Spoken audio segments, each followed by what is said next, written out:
Hello friends, welcome to study कर। मैं हूं आपका दोस्त प्रभाकर। आज के इस महत्वपूर्ण लेक्चर में हम डिस्कस करने वाले हैं 18 नवंबर 2023 के मोस्ट इंपॉर्टेंट करंट अफेयर्स के क्वेश्चन। तो आप इस पूरे लेक्चर को बहुत ही ध्यान से लास्ट तक जरूर देखिएगा। आज का पहला और इंपॉर्टेंट क्वेश्चन है, एक्सरसाइज मित्र शक्ति 2023 का आयोजन भारत और किस देश के साथ किया जा रहा है? आंसर हो जाएगा श्रीलंका। यानी कि जो मित्र शक्ति अभ्यास है ये भारत और श्रीलंका के बीच आयोजित किया जा रहा है। ऑप्शन की अगर हम बात करें तो भारत और अमेरिका के बीच युद्ध अभ्यास नामक एक्सरसाइज आयोजित की जाती है। भारत और फ्रांस के बीच 3 प्रमुख अभ्यास होते हैं जिनके नाम है गरुण, वरुण और शक्ति। भारत और कजाकिस्तान के बीच में एक काजिंद युद्ध अभ्यास आयोजित किया जाता है। चलिए दोस्तों, अब इस क्वेश्चन का डिस्कशन कर लेते हैं। तो ये जो अभ्यास मित्र शक्ति है यह भारत और श्रीलंका के बीच एक संयुक्त सैन्य अभ्यास है और इस साल इसका 9वां संस्करण आयोजित किया जा रहा है। इसका आयोजन 16 से 29 नवंबर 2023 तक महाराष्ट्र के पुणे में आयोजित किया जाएगा। दोस्तों, इस अभ्यास में भारतीय दल के 120 सैनिक शामिल हो रहे हैं और भारतीय सेना की जो मराठा लाइट इन्फेंट्री रेजिमेंट है उसके सैनिक इसमें शामिल हो रहे हैं। इस अभ्यास में भारतीय वायुसेना के 15 सैनिक और श्रीलंका की वायुसेना के 5 सैनिक शामिल हो रहे हैं। भारत और श्रीलंका के बीच एक और अभ्यास आयोजित किया जाता है जिसका नाम है सिलिनेक्स। चलिए दोस्तों, यहाँ पर बात आई है श्रीलंका की, तो श्रीलंका की बेसिक जानकारी डिस्कस कर लेते हैं। तो दोस्तों, श्रीलंका की राजधानी है कोलंबो और श्री जयवर्धनेपुरा। राष्ट्रपति हैं रानिल विक्रमसिंघे, प्रधानमंत्री हैं दिनेश गुणवर्धने और यहाँ की करेंसी है श्रीलंकाई रुपया। श्रीलंका जो है मन्नार की खाड़ी और पाक जलडमरू मध्य द्वारा भारतीय उपमहाद्वीप से अलग होता है। 2023 के कुछ प्रमुख युद्ध अभ्यास भी डिस्कस कर लेते हैं, जैसे फ्रेंजेक्स अभ्यास भारत और फ्रांस के बीच आयोजित किया जाता है। कॉन्कर्ड एक्सरसाइज भारत और यूके के बीच। कोबरा वॉरियर एक्सरसाइज एक बहुपक्षीय अभ्यास है, ये 2023 में आयोजित किया गया है। 13वां बोल्ड कुरुक्षेत्र अभ्यास भारत और सिंगापुर के बीच आयोजित किया गया है। ला पेरोस अभ्यास एक बहुराष्ट्रीय अभ्यास है। सिन्यू मैत्री अभ्यास भारत और जापान के बीच आयोजित किया गया है। डस्टलिक अभ्यास का आयोजन भारत और उज्बेकिस्तान के बीच किया गया है। धर्म गार्जियन अभ्यास भारत और जापान के बीच और तर्कस अभ्यास भारत और अमेरिका के बीच आयोजित किया गया है। आप इस पूरे लेक्चर को बहुत ही ध्यान से लास्ट तक देखिएगा। लास्ट में आपसे क्वेश्चन पूछा जाएगा जिसका आंसर कमेंट बॉक्स में देना है। अगर आप चैनल पर पहली बार आए हैं तो सब्सक्राइब कर लें, बेल आइकन भी दबा लें जिससे आपको समय पर और सबसे पहले नोटिफिकेशन मिल सकेगा। पीडीएफ के लिए आप हमारे टेलीग्राम चैनल से जुड़ जाइएगा। आपको टेलीग्राम पर जाना है, स्टडी कर ऑफिशियल सर्च करना है तो हमारा चैनल मिल जाएगा और इस चैनल को ज्वाइन करना है तो आपको पीडीएफ भी मिल जाएगा। आपके लिए एक इन्फॉर्मेशन है कि जो अक्टूबर माह की ई बुक है वो अब लॉन्च हो चुकी है, तो उसे आप ऐप से प्राप्त कर सकते हैं। सबसे पहले आपको ऐप डाउनलोड करना है। ऐप आप 2 माध्यम से डाउनलोड कर सकते हैं, या तो नीचे डिस्क्रिप्शन बॉक्स में जो लिंक दी गई है वहां से डाउनलोड कर सकते हैं, या फिर प्ले स्टोर पर आप जाइए, स्टडी कर आप सर्च करिए तो हमारा जो ऐप है वो मिल जाएगा। इस ऐप को इंस्टॉल कर लीजिएगा। जैसे आप इंस्टॉल करेंगे तो कुछ इस प्रकार का इंटरफेस दिखाई देगा। आप ई बुक पर जाएंगे तो आपको अक्टूबर माह की, सितंबर माह की जो ई बुक है वो मिल जाएगी, तो यहां से आप इसको प्राप्त कर सकते हैं। इसके अलावा हमारी जो वेबसाइट है उसके माध्यम से भी आप डायरेक्ट प्राप्त कर सकते हैं ई बुक को। वेबसाइट का जो लिंक है वो डिस्क्रिप्शन बॉक्स में दिया गया है। दोस्तों, आपके लिए एक व्हाट्सएप चैनल भी बनाया गया है, तो व्हाट्सएप चैनल से भी आप जुड़ जाइएगा। इसका लिंक डिस्क्रिप्शन बॉक्स में दिया गया। नेक्स्ट क्वेश्चन है, भारतीय रेलवे किसके सहयोग से भारत गौरव पर्यटक ट्रेन की शुरुआत करने जा रहा है? आंसर हो जाएगा IRCTC के सहयोग से। दोस्तों, यहाँ पर ऑप्शन की अगर हम बात करें तो नीति आयोग से क्या रिलेट कर सकते हैं? तो नीति आयोग की जो स्थापना है वो 2015 में हुई थी। नीति आयोग के अध्यक्ष होते हैं प्राइम मिनिस्टर। और दोस्तों, नीति आयोग के वर्तमान में CEO कौन है? VVR सुब्रमण्यम। आपको कमेंट बॉक्स में ये बताना है कि वर्तमान में नीति आयोग के उपाध्यक्ष कौन है। पर्यटन मंत्रालय की अगर हम बात करें तो इसके मंत्री कौन है? जी किशन रेड्डी। मेक माई ट्रिप की बात करें दोस्तों तो यह एक भारतीय ऑनलाइन ट्रैवल एजेंसी है। दोस्तों, भारतीय रेलवे IRCTC के सहयोग से भारत गौरव पर्यटक ट्रेन की शुरुआत करने जा रहा है। देखो अपना देश और एक भारत श्रेष्ठ भारत पहल को बढ़ावा देने के लिए इसकी शुरुआत की जा रही है। यह ट्रेन छत्रपति शिवाजी महाराज टर्मिनस से प्रस्थान करते हुए मुंबई, पुणे, सोलापुर इन सभी स्थानों से गुजरेगी। तो याद रखिएगा कि भारत गौरव पर्यटक ट्रेन किसके सहयोग से शुरू की जाएगी, तो IRCTC के सहयोग से की जाएगी। बात करते हैं IRCTC की, तो इसका फुल फॉर्म होता है Indian railway catering and tourism corporation. इसको 27 सितंबर 1999 को स्थापित किया गया था। मुख्यालय इसका नई दिल्ली में है। CMD है इसके संजय कुमार जैन। इनकी अभी हाल ही में नियुक्ति हुई थी। दोस्तों, IRCTC का काम होता है रेलवे के लिए टिकटिंग, खान पान और पर्यटन सेवाएं प्रदान करना। नेक्स्ट क्वेश्चन है, voice of global south summit के दूसरे संस्करण की मेजबानी कौन सा देश कर रहा है या कौन सा देश करेगा? आंसर हो जाएगा भारत। तो दोस्तों, voice of global south summit के दूसरे संस्करण की मेजबानी भारत के द्वारा की जा रही है। ऑप्शन की अगर हम बात करें तो जापान से हम किस सम्मेलन को रिलेट कर सकते हैं? तो G7 शिखर सम्मेलन 2023 का आयोजन किस देश में हुआ है? जापान में हुआ है। इंडोनेशिया में कौन सा सम्मेलन हुआ था? तो 42वां आसियान शिखर सम्मेलन हुआ था। साउथ अफ्रीका में कौन सा सम्मेलन हुआ है? तो 2023 में ब्रिक्स शिखर सम्मेलन का आयोजन साउथ अफ्रीका के जोहान्सबर्ग में किया गया है। दोस्तों, आपको इस क्वेश्चन को समझने से पहले ग्लोबल साउथ शब्द का अर्थ समझना होगा। तो यहाँ पर आप सबसे पहले मैप देखिएगा। मैप में आपको एक लाइन दिखाई दे रही है। ये जो लाइन है ये पूरी दुनिया को दो भागों में बांट रही है। तो ऊपर वाला जो हिस्सा है, ये वाला हिस्सा कहलाता है ग्लोबल नॉर्थ और नीचे वाला जो हिस्सा कहलाता है ये कहलाता है ग्लोबल साउथ। अब ग्लोबल साउथ का अर्थ उन देशों से है जिन्हें अक्सर विकासशील, कम विकसित अथवा अविकसित के रूप में जाना जाता है। ये मुख्य रूप से अफ्रीका, एशिया और लैटिन अमेरिका में स्थित हैं। दोस्तों, ग्लोबल साउथ का मतलब वे देश जो विकासशील हैं या कम विकसित हैं या अविकसित हैं, तो ऐसे देशों का जो ग्रुप है उसे ग्लोबल साउथ बोला जाता है। और दोस्तों, जो ग्लोबल साउथ के देश हैं वो ग्लोबल नॉर्थ के देशों से कम धनी होते हैं और इसके अलावा यहाँ पर उच्च स्तर की गरीबी पाई जाती है, आय में असमानता होती है और जीवन की स्थितियां चुनौतीपूर्ण होती हैं। तो ऐसे देशों को हम ग्लोबल साउथ बोलते हैं। इसमें हमारा इंडिया भी शामिल है। पीएम मोदी ने 17 नवंबर को वर्चुअल माध्यम से होने वाले voice of global south summit के दूसरे संस्करण का उद्घाटन किया है। तो इस समिट में यही ग्लोबल साउथ के जो देश हैं वो शामिल हो रहे हैं। भारत एक साल से भी कम समय में दूसरे वॉइस ऑफ ग्लोबल साउथ शिखर सम्मेलन की मेजबानी कर रहा है। इससे पहले जनवरी 2023 में पहली बार वॉइस ऑफ ग्लोबल साउथ का आयोजन किया गया था। तो जब पहला संस्करण आयोजित किया गया था तो उसका जो विषय था वो था सबका साथ, सबका विकास, सबका विश्वास। नेक्स्ट क्वेश्चन है, हाल ही में भारतीय नौसेना द्वारा किस पनडुब्बी रोधी युद्धक जलयान को लॉन्च किया गया है? आंसर हो जाएगा अमीनी। तो अभी हाल ही में इंडियन नेवी के द्वारा तमिलनाडु के कट्टुपल्ली नामक स्थान से अमीनी नामक शिप को लॉन्च किया गया है और इस लॉन्चिंग समारोह में chief of material vice admiral Sandeep Naithani शामिल हुए थे। यहाँ पर आप बात को बहुत ही ध्यान से समझिएगा।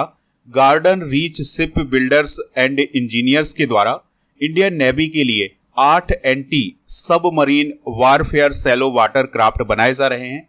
तो जो अमीनी शिप अभी हाल ही में लॉन्च किया गया है यह इसका चौथा क्राफ्ट है या चौथा शिप है। दोस्तों, ये जो अमीनी नाम रखा गया है ये लक्षद्वीप में स्थित अमीनी द्वीप के नाम पर रखा गया है। दोस्तों, भारतीय नौसेना से रिलेटेड कुछ इंपॉर्टेंट करंट अफेयर्स डिस्कस करते हैं। तो भारतीय नौसेना द्वारा गुजरात में 25T बोलार्ड पुल टग महाबली का अभी हाल ही में अनावरण किया गया था। भारत के द्वारा नौसेना के लिए 26 राफेल जेट खरीदे जाएंगे। भारत और बांग्लादेश की नौसेना के बीच बोंगो सागर 23 अभ्यास अभी हाल ही में आयोजित किया गया है। भारतीय नौसेना को तीसरा गाइडेड मिसाइल डिस्ट्रॉयर इम्फाल अभी हाल ही में मिला है। भारतीय नौसेना और SBI ने अभी हाल ही में ई कैश कार्ड की पहल को शुरू किया है। नौसेना के उप प्रमुख कौन बने हैं अभी हाल ही में? वाइस एडमिरल तरुण सोबती। नेक्स्ट क्वेश्चन है, Cambridge dictionary word of the year किसे चुना गया है? आंसर हो जाएगा इसका हेलुसिनेट को। तो अभी हाल ही में हेलुसिनेट शब्द को Cambridge dictionary word of the year 2023 चुना गया है। यहाँ पर बात आई है AI की, यानी आर्टिफिशियल इंटेलिजेंस की। तो इसे अभी हाल ही में कॉलिंस डिक्शनरी का वर्ड ऑफ द ईयर 2023 चुना गया है। और दोस्तों यहाँ पर होमर शब्द भी आ रहा है, तो होमर को Cambridge dictionary word of the year 2022 चुना गया था। और परमा क्राइसिस शब्द भी आ रहा है, तो परमा क्राइसिस शब्द को कॉलिंस डिक्शनरी का वर्ड ऑफ द ईयर 2022 चुना गया था। हेलुसिनेट की बात करें तो इसका अर्थ होता है मति भ्रम। मति भ्रम का मतलब किसी ऐसी चीज को देखना, सुनना, महसूस करना या सूंघना जो अस्तित्व में नहीं है, तो इसको कहा जाता है मति भ्रम। तो कैम्ब्रिज एडवांस लर्नर्स डिक्शनरी 1995 में कैम्ब्रिज यूनिवर्सिटी प्रेस के द्वारा प्रकाशित किया गया था, तो इस पॉइंट को आप याद रखिएगा। नेक्स्ट क्वेश्चन है, पेड्रो सांचेज किस देश के प्रधानमंत्री चुने गए हैं? आंसर हो जाएगा स्पेन।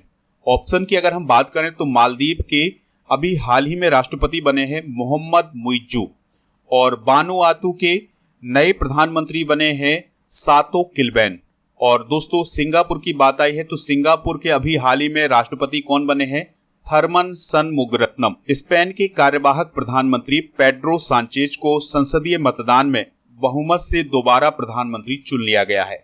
सांचेज को संसद के 350 सीट वाले निचले सदन में 179 सांसदों का समर्थन प्राप्त हुआ है। हाल ही में की गई कुछ महत्वपूर्ण अंतर्राष्ट्रीय नियुक्तियां भी डिस्कस कर लेते हैं। तो डेनियल नोबोआ इक्वाडोर के राष्ट्रपति बने हैं। एमरसन मनांगवा जिम्बाब्वे के राष्ट्रपति बने हैं। श्रेथा थाबिशिन थाईलैंड के प्रधानमंत्री बने हैं।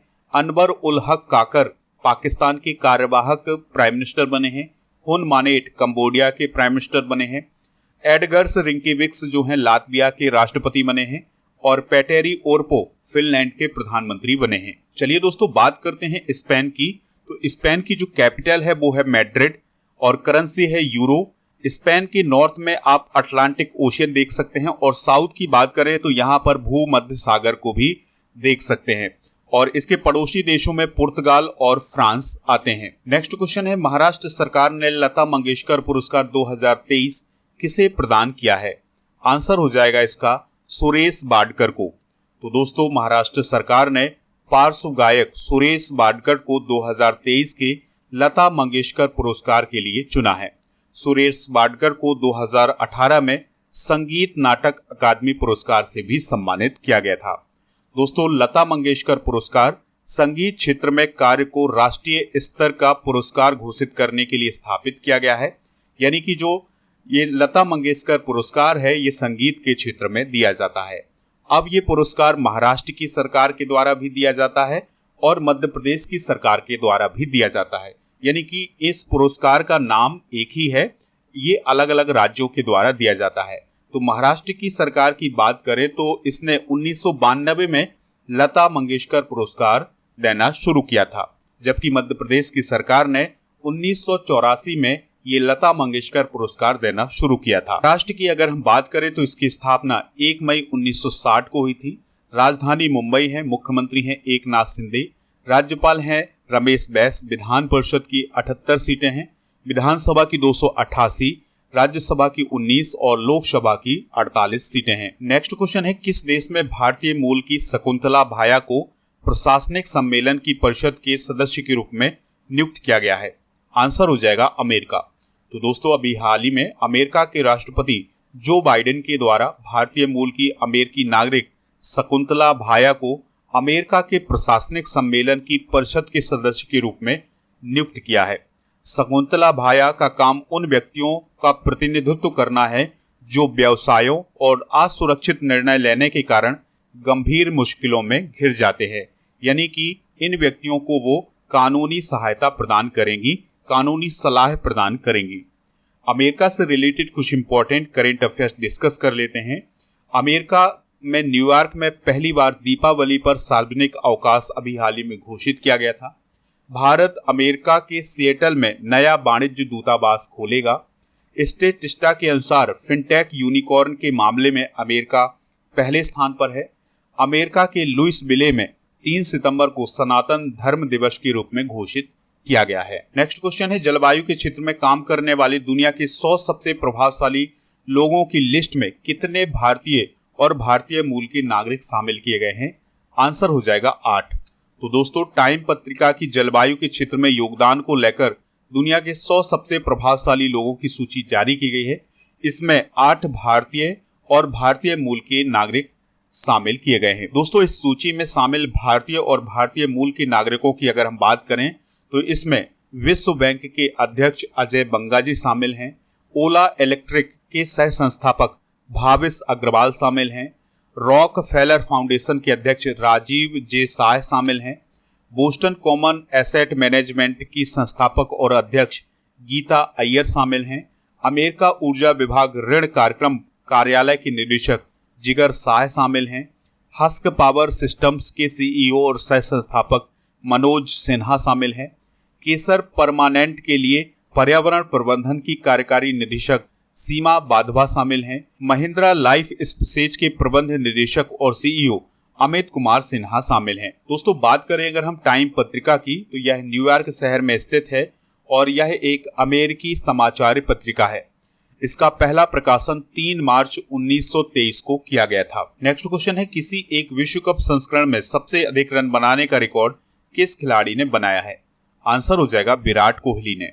दोस्तों आईसीसी पुरुष वनडे क्रिकेट विश्व कप 2023 भारत में आयोजित किया जा रहा है, तो इसमें विराट कोहली ने किसी एक वर्ल्ड कप में सबसे अधिक रन बनाने का रिकॉर्ड अपने नाम कर लिया है। कोहली वर्तमान में क्रिकेट विश्व कप 2023 में सबसे अधिक रन बनाने वाले खिलाड़ी बने हैं। उन्होंने 10 मैचों में 711 रन बनाए हैं और उन्होंने सचिन तेंदुलकर का रिकॉर्ड भी तोड़ा है। चलिए दोस्तों कल के करंट अफेयर्स को रिवाइज करते हैं, फिर इसके बाद जनरल नॉलेज के पिटारे को डिस्कस करेंगे। लास्ट में पूछेंगे आपसे एक क्वेश्चन जिसका आंसर कमेंट बॉक्स में देना है। तो कल का पहला क्वेश्चन था, सी गार्जियन 3 अभ्यास का तीसरा संस्करण चाइना और किस देश के बीच आयोजित किया जा रहा है? पाकिस्तान। अंतर्राष्ट्रीय छात्र दिवस कब मनाया जाता है? 17 नवंबर को।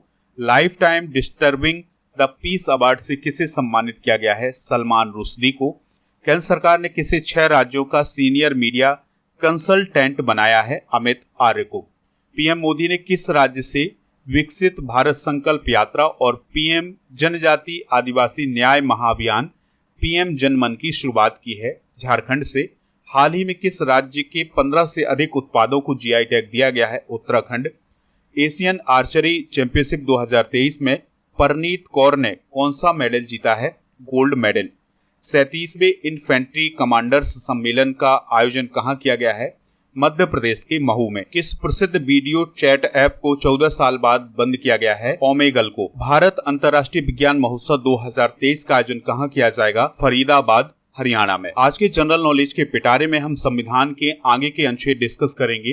तो अनुच्छेद 85 की बात करें तो इसमें संसद के सत्र, सत्रावसान और विघटन संबंधी उल्लेख किया गया है।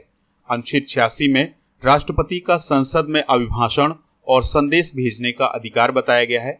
87 में राष्ट्रपति का विशेष अभिभाषण का उल्लेख किया गया है। 88 में संसद के साधनों में मंत्रियों और महान्यायवादी के अधिकार बताए गए हैं। 89 में राज्यसभा का सभापति और उपसभापति का उल्लेख किया गया है। 90 में राज्यसभा के उपसभापति का पद रिक्त होना परित्याग का उल्लेख किया गया है। 91 में सभापति के रूप में कार्य करने तथा कर्तव्य का पालन करने की उपसभापति या अन्य व्यक्ति की शक्ति का उल्लेख किया गया है। कल के करंट अफेयर्स में पूछा गया था, सीपी राधाकृष्णन किस राज्य के गवर्नर हैं? तो इसका आंसर है झारखंड। तो लगभग सभी लोगों ने इसका आंसर झारखंड दिया हुआ है। इसी प्रकार से आपसे जो क्वेश्चन पूछा जाए उसका आंसर आप कमेंट बॉक्स में जरूर बताइएगा। तो आज का क्वेश्चन है, दिनेश गुणवर्धने किस देश के प्रधानमंत्री हैं? तो जो भी इसका राइट आंसर हो कमेंट बॉक्स में जरूर बताएं, हमें इंतजार रहेगा आपके आंसर।